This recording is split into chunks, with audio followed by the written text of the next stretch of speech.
Jadi gini, saya mau cerita saja pembicaraan yang sering muncul dalam percakapan informal dengan Gus Yahya.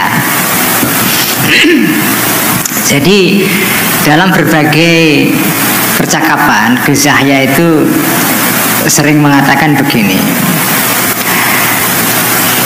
pemilu ini, pemilu presiden maupun pemilu legislatif ini pada dasarnya sebetulnya ya seperti industri.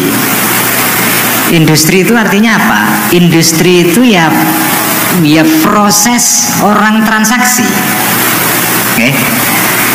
Suka atau nggak suka, praktek demokrasi modern sekarang ini pada akhirnya itu menjadi proses industri.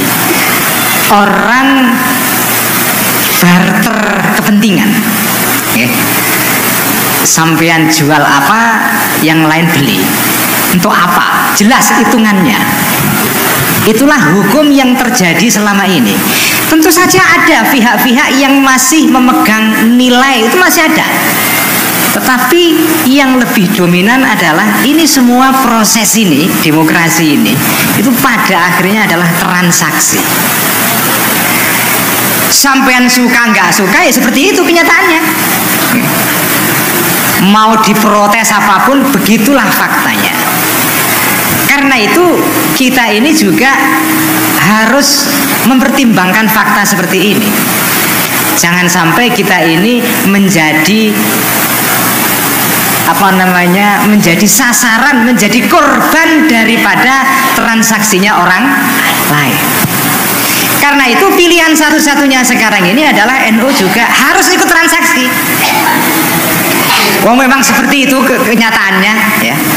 Semua sekarang ini adalah orang sedang transaksi. Jadi kalau NU tidak ikut transaksi, tentu saja kita akan jadi sasaran transaksinya orang lain. Nah cuma karena NU ini bagaimanapun tetap diikat oleh suatu nilai. Ada norma, ada ajaran. Karena itu transaksinya ini juga harus transaksi yang diikat oleh norma ini. Apa itu normanya? Normanya itu seperti dirumuskan di dalam pedoman berpolitik yang dirumuskan di Muktamar Krapyak tahun 1989, kemudian ditegaskan lagi di dalam Munas kemarin di Pondok Gede, yaitu bahwa apapun ini transaksi yang kita lakukan ini tetap pada akhirnya harus untuk kemaslahatan. Kemaslahatan siapa? Ya kemaslahatan sebanyak mungkin masyarakat dan rakyat Indonesia. Tetapi harus transaksi. Jadi nggak bisa milih itu pakai asobiah emosional. Harus abu sabiah yang transaksional. Jadi harus pakai hitungan, ya. Tidak bisa hanya emosional saja. Hitungannya jelas atau tidak? Hitungannya jelas atau tidak? Dan manfaatnya ini untuk siapa? Kalau manfaatnya terbatas hanya untuk satu kelompok saja, ya tidak bisa. Jadi dan berkali-kali Gus Yahya mengatakan kalau sudah berpolitik begini, kemaslahatan yang kita pikirkan ini, saya kagum sekali sama Gus Yahya ini karena beliau berkali-kali mengatakan kalau kita berpolitik di dalam kerangka Indonesia ini sudah tidak bisa lagi mikirnya hanya untuk kemaslahatan orang NU. Kata beliau, kalau Indonesia menang, itu NU ikut menang. Tapi kalau NU menang, belum tentu Indonesia menang. Jadi kalau Indonesia menang dan jaya dan Indonesia emas, itu yang ikut emas juga NU. Kenapa? Karena NU ini lebih dari separuh penduduk Indonesia jumlahnya, ya. Jadi kalau Indonesia menang, NU dengan sendirinya menang. Karena itu memikirkan kemaslahatan Indonesia itu sudah dengan sendirinya, inklusif di dalamnya adalah kemanfaatan NU. Itu berkali-kali ditegaskan oleh beliau begitu. Karena itu memang ya milih ini tidak bisa emosional.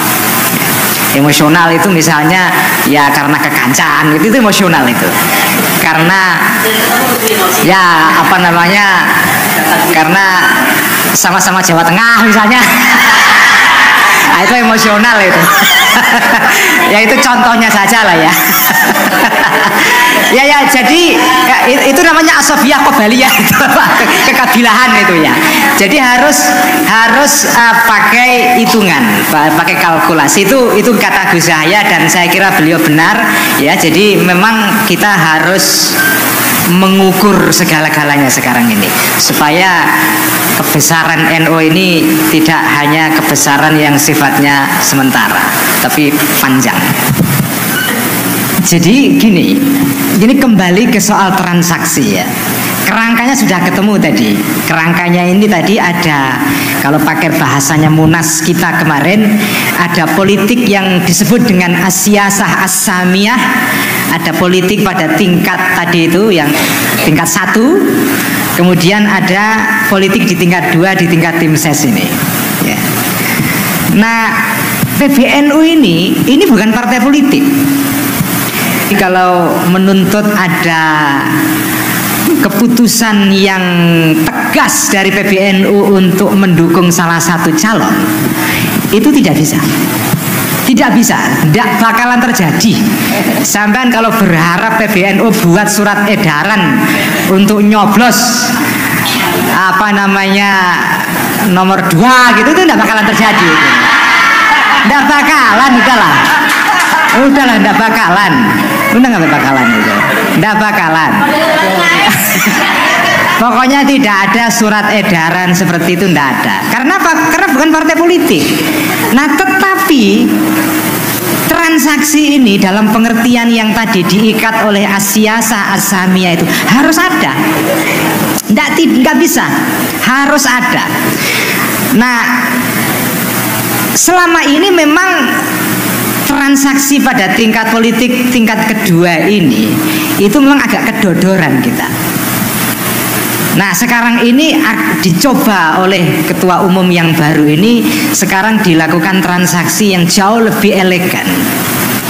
Jadi tidak mungkin ada fatwa yang terus terang, tetapi juga tidak mungkin sukut terus-terusan. Diam total juga tidak bisa, tetapi mengarahkan ke satu calon juga tidak bisa.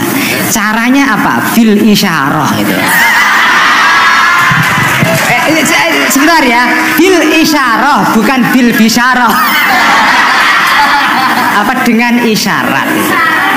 Iya, dengan isyarat ya. Jadi bisyarahnya jangan dikatakan di sini lah. Jadi harus ada itu transaksi itu.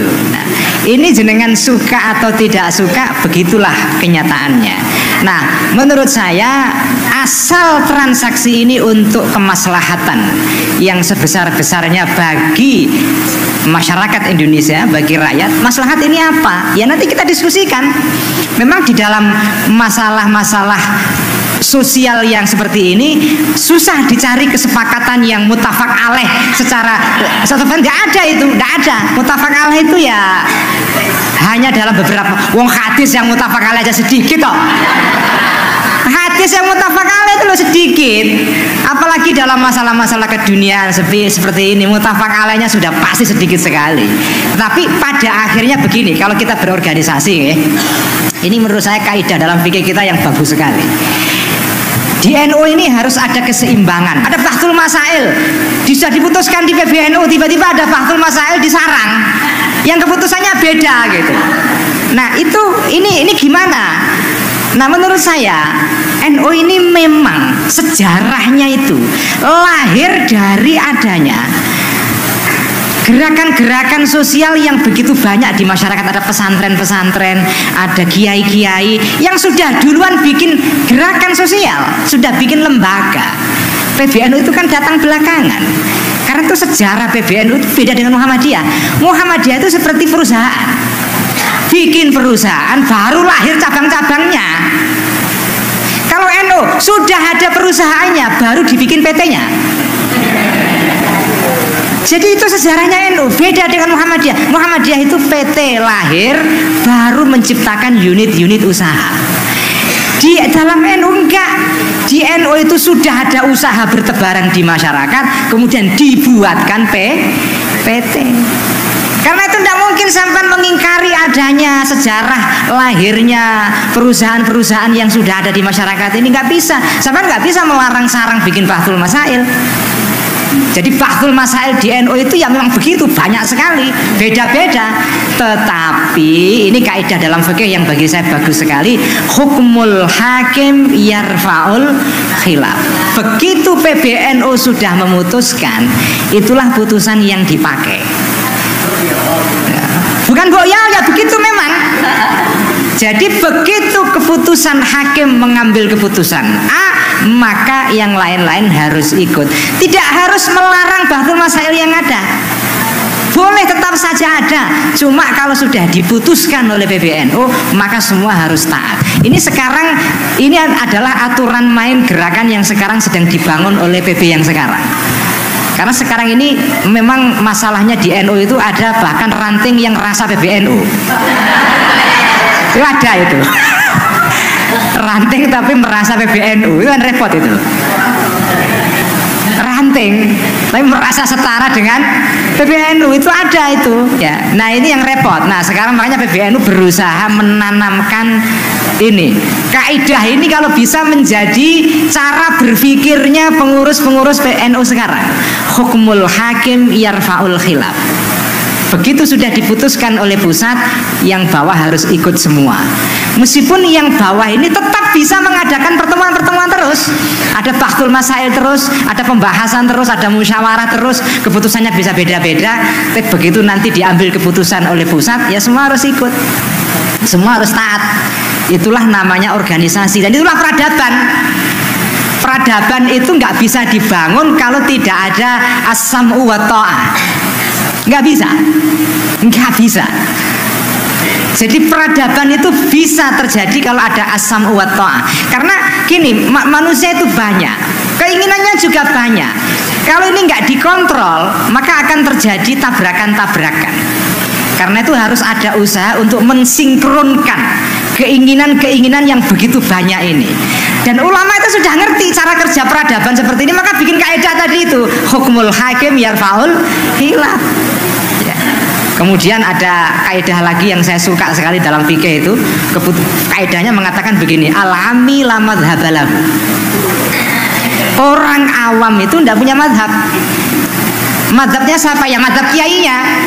Makanya kalau ada orang NU kok mengaku madhab Syafi'i itu majazi, itu nggak hakiki itu. Ya.